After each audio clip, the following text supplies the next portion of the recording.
Hey artists, today we're going to start our Under the Sea monochromatic paintings. And so today I'm going to give you a piece of paper. You're going to get some blue and you're going to get some white. And so I'm going to flip my paper over. And so what we want to do is we want to create a radiating circle going all the way around. We're going to go start from our lightest tints and then go into our slightly darker tints and then into the original color. We're not going to do shades today because shades are going to come in the middle ground and in the foreground. All right, so today what we're going to get is you're going to use a medium or large flat tip brush. The flat tip is going to help us make those circles stay as even as we can. So you can either leave this blank, or if you want to, I'm going to start out with just a circle of white in the middle, just because it's going to help kind of blend everything together. And so it doesn't have to be perfect. And so now what I'm going to do is every time I want to change my tint, I'm going to keep adding into this entire white. So I'm going to take a scoop of blue and I'm going to add it into the entire white. Make sure you add it into the entire white, because if you leave some white, your tints might not change when you're adding more. So I'm going to put that into the entire one, and now I'm going to go around carefully using that flat tip of the brush. Now I'm going to add another scoop of blue.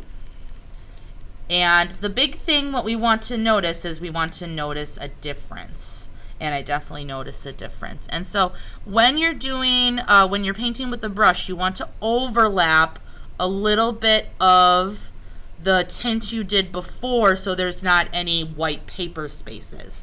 And I'm going to continue, add some more. If you're not noticing a difference, I'm just going to test it out right there. Nah, I could add a little more. If you're not noticing a difference, just add a little bit more. And so I'm going to keep going.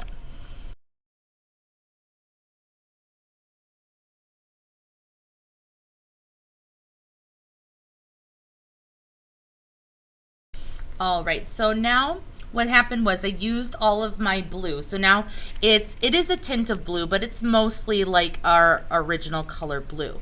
And so we want to paint all the way to the edge of the paper. If you get paint on the table, that's okay. We'll scrub a dub later. But what I want you to do is I want you to still paint in a circular motion.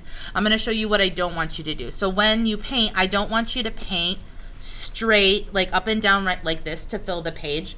I'm going to fix that by going in a circular motion, because that's better craftsmanship if you keep going in your unified brush strokes.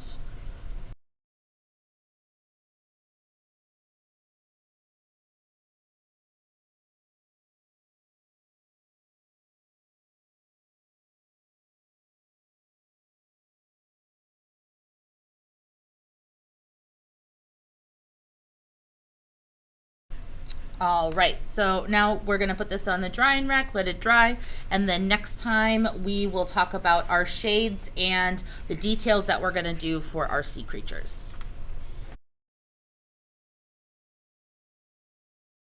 All right, now that our background's dry, it's time for us to start making our silhouettes and our details.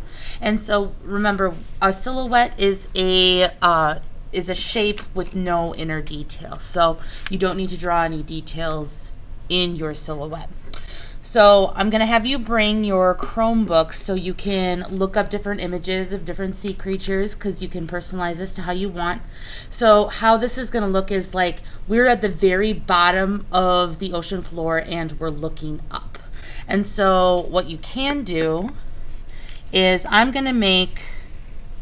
just doing this in pencil first, so it's a little hard to see, but I'm kind of making some like rock formations around